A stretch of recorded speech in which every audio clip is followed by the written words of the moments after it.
Kalle's book of folding. She dedicated her entire life to writing it. Furthering knowledge is the most noble work of humankind, Gaal. Remember that.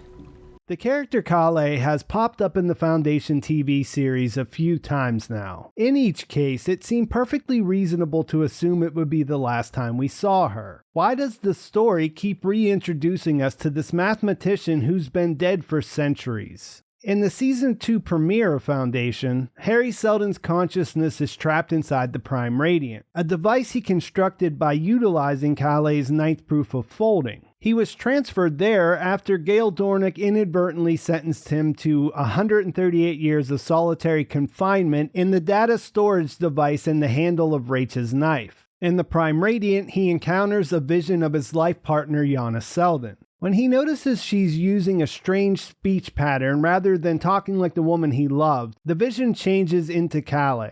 Fool Hari Seldon once, shame on you. Fool him twice, and well, he doesn't believe this vision he's talking to is a reincarnation of the dead mathematician either. I'll come back around to that and to Oona's world and the revelations there in a few minutes. But I wanted to take a look at the way they've been using this character throughout the series because I didn't get a sense that the end of Season 2 Episode 3 would be the last time we see her. As far as spoilers, if you're caught up with the show to that episode, you'll be fine because this is something that wasn't pulled directly from the books. We first hear the name Kalle in the first episode of the first season. When Gaal arrives on Trantor to meet Hari for the first time, one of the first things he asks her about is Kalle's ninth proof of folding.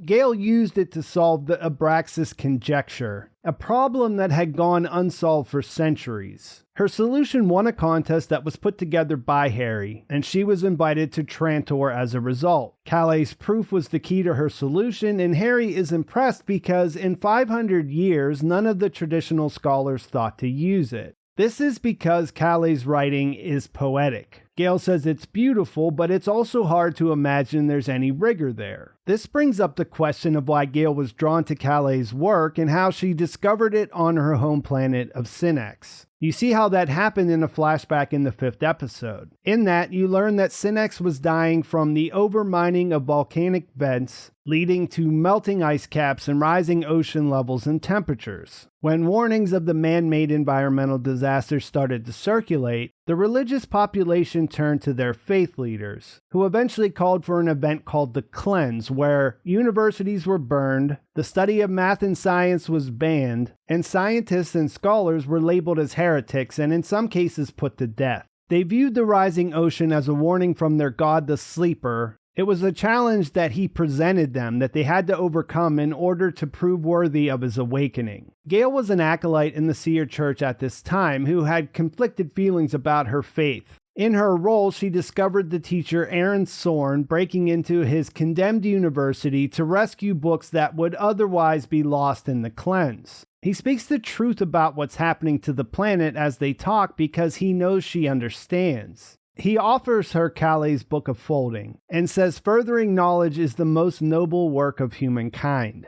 She pleads with him to run away, but he won't. He's eventually captured by her fellow acolytes and put to death by drowning in a public event that Gaal takes part in. Later, she recovers Kalle's book from under the water and begins to teach herself math, and of course that will lead to her solving Abraxas and meeting Hari on Trantor. That seems like a pretty good use of the character, and after Gaal's origin story flashback, I wasn't expecting to see her again. Fast forward to Hari's interment in the Prime Radiant in Season 2, which I brought up at the beginning of the video. When he's talking to Oona, he notices she's speaking in an anapestic trimeter, which makes him remember Gaal's mention of Kalle's poetic writing when they first met. This is a very specific and rarely used style, so he realizes this is who he must be talking to. The connection is that he designed the Prime Radiant with Oona using Kalle's formulations. That all makes sense as a way for him to figure out where he is, but it doesn't really explain how or why he's talking to dead people. He believes she has to be something new, and the vision or manifestation or whatever you want to call it encourages this line of thinking. After some internal debate, he settles on the idea that she's the embodiment of the Prime Radiant itself, because that contains parts of Oona and Kalle because of their contributions to its design. It doesn't really make sense, not based on what he knows about this object they created, which he describes as an adaptive, predictive, four-dimensional model that takes in data. It learns, but that's different from having self-awareness or an inherited memory of either woman. Kalle waves this away, saying that his work was always incomplete, and maybe she's its completion.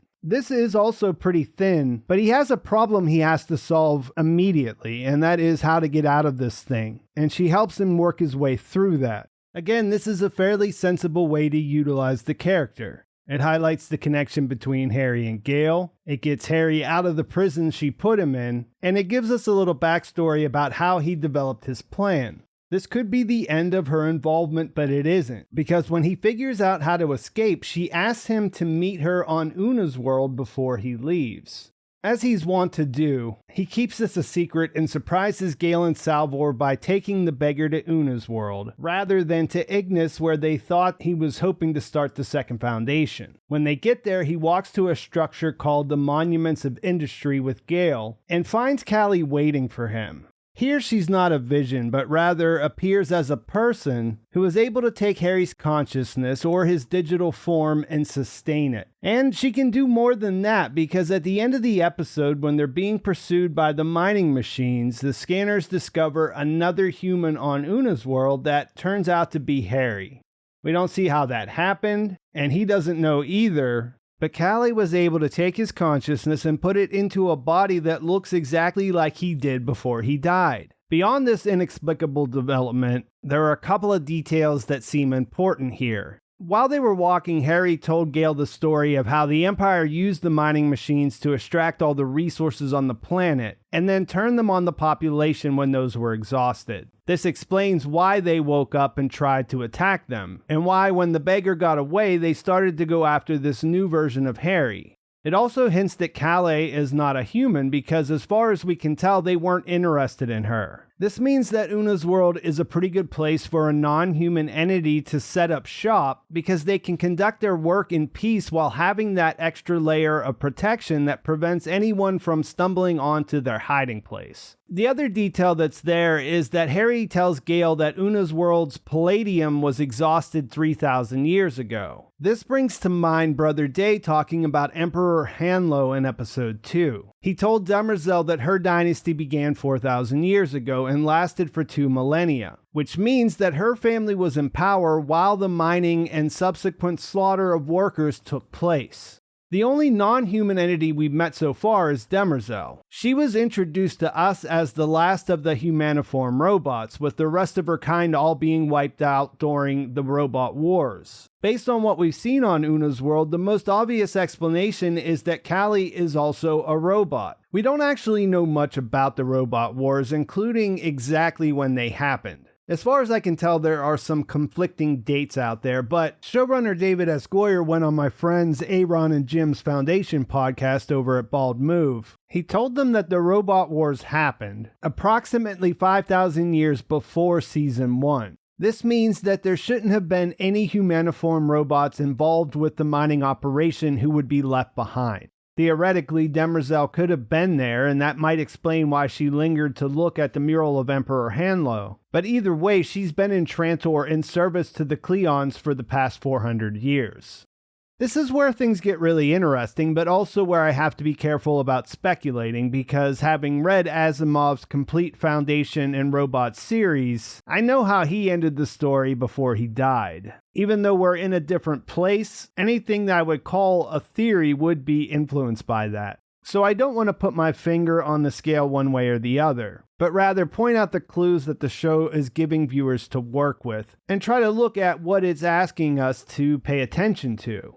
Kalle has been a thread that they've been able to go back and pull, and as I said at the beginning of the video, it's one I think they'll pull again in future seasons if they get them. Because she is a show-only character, and she's connecting things between 2 other characters who were both dead by this part of the story, Gaal and Hari weren't alive in the books at this point, there's a lot of mystery they can work with in this part of the story. In episode 201, Hari says to Kalle, "If you're the Prime Radiant, what's your goal?" She responds that she has a vested interest in humanity's destiny. This is worrying to Hari, because he wishes she'd said that she had a vested interest in humanity's survival. It's a small difference, but one that doesn't seem insignificant, and I think that's a great place to leave things. Let me know in the comments what you think is going on with Kalle, this being that calls itself Kalle, what's going on Oona's world, and then this new body that Hari has. Do you think Demerzel really is the last of her kind? Did she mention that her intelligence was decentralized as the way to explain how she was able to talk and walk around after her head was chopped in half? If you want to talk about book spoilers, that's fine, but just mark them on the top line and then go down far enough so that whatever you type that has spoilers in it will be below the fold. Please like this video if you enjoyed it, please subscribe to my channel if you haven't already, and thanks for watching. I'll talk to you soon.